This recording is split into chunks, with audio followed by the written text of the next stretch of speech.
to Mikey.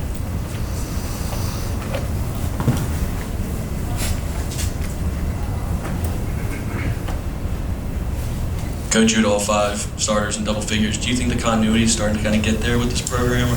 I think if you just look at the box scores after every game, it's pretty much what you see. Same number of shots. Nobody's taking 40 shots a game like you see across the country. We're not that kind of team. We have too many kids that can score the ball. They're sharing the wealth. And, again, double-figure scores, all of them. I just think the more we get on the floor, the better we'll get. I am perturbed that we allowed basically a 27, 30-point game to be cut to 17. I'll take responsibility for some of that with substitution. But how do you ever develop them if you don't get them out there? How do you ever develop them if you don't challenge them? How do you ever teach them if they don't get out there? But number 1 field goal percentage defensive team in the country, honestly, that didn't faze me. I know how good we are on the offensive end. I knew we would score a lot of points. We've done it consistently. The problem that's just a mystery to me is how we give up this many points. And get in the film room and teach and keep showing them. Hey, Coach, on the offensive end, y'all are 14 to 24 from 3 the last 2 games. Is that creating different looks, better looks, or is it just players getting more comfortable? No, it's just it's within what we do. Angel will find you, reversing the ball, sharing the ball, dribble penetration, find the open player. Look, you live and die by the 3. I'm not that kind of coach. We've got people that can score at all positions. But if you leave us open, we're going to light you up. There's not a person on that floor, and that includes Poe, that can shoot the 3 ball. And we just don't have to. Coach, how effective was Aaliyah Del Rosario tonight, and what do you like about her the most, and what do you want to see from her more going forward? I want, when she comes in the game, not to have her foot on the free throw line and give them another shot. I want her to come in there confident. I want her to come in there physical. I want her presence to be, I'm 6'5" and I'm the biggest person on this floor, and you're going to know about it. Don't play soft. Coach, when it comes to Angel as a passer, she mentioned that she's always been a good passer, but just how have you seen her kind of hone in on that craft even more, being unselfish, willing to give the ball more to her teammates? Well, I saw it last year because she was doubled and triple teamed a lot.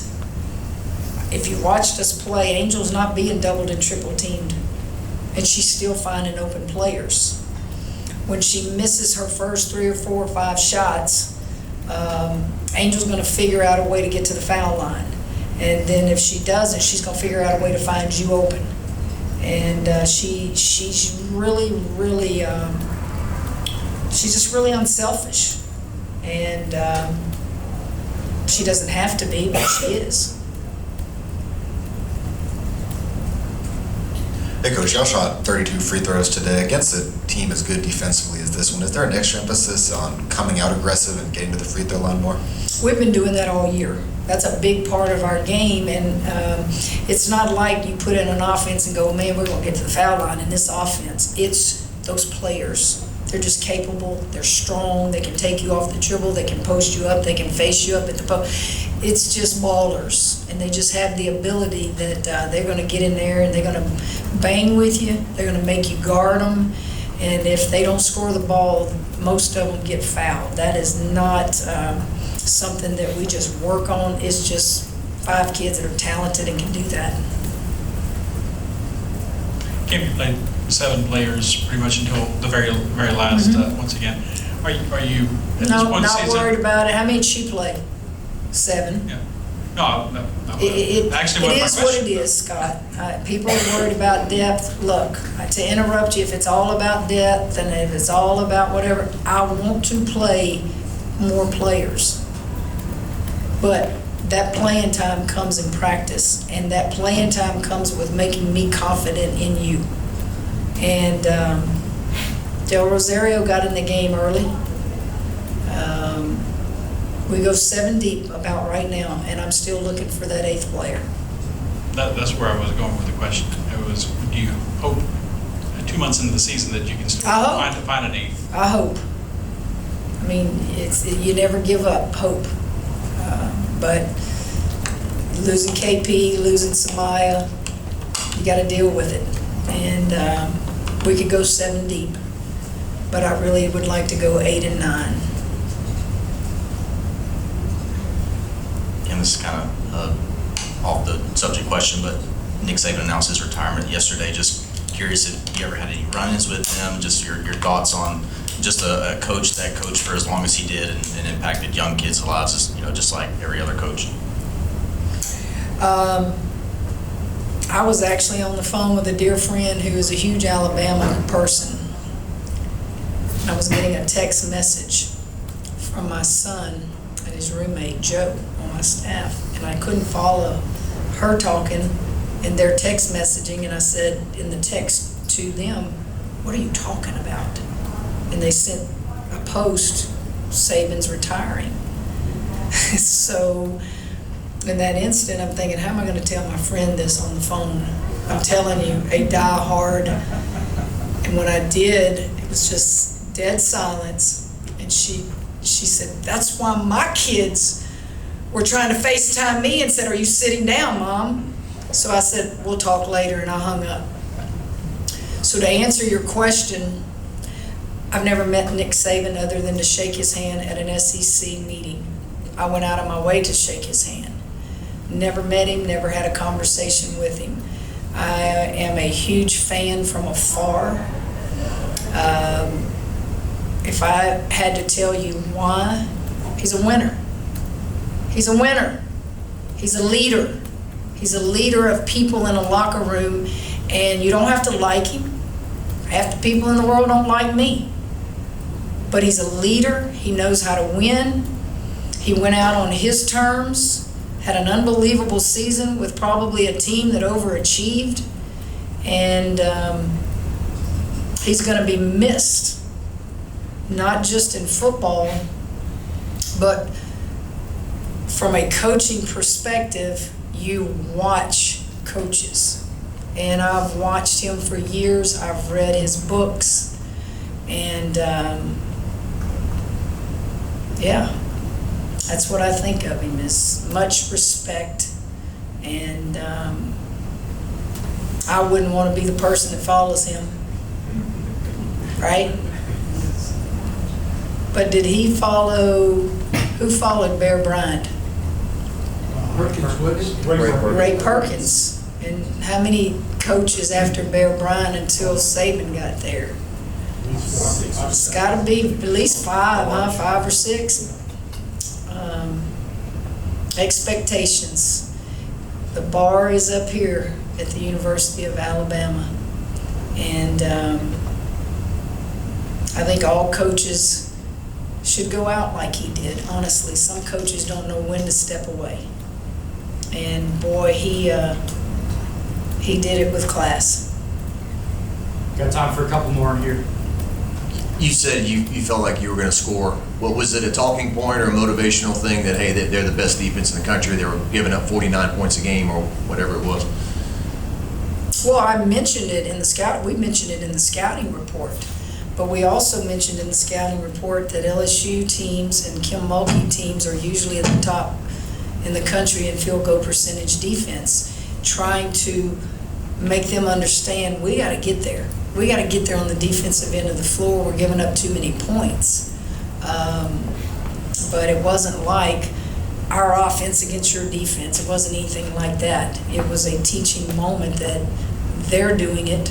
Why can't we do it? We never talked about our offense. I don't have that worry with this team. And I always have said we may have bad nights, but all those kids can score the ball, and we're going to run things for all of them. And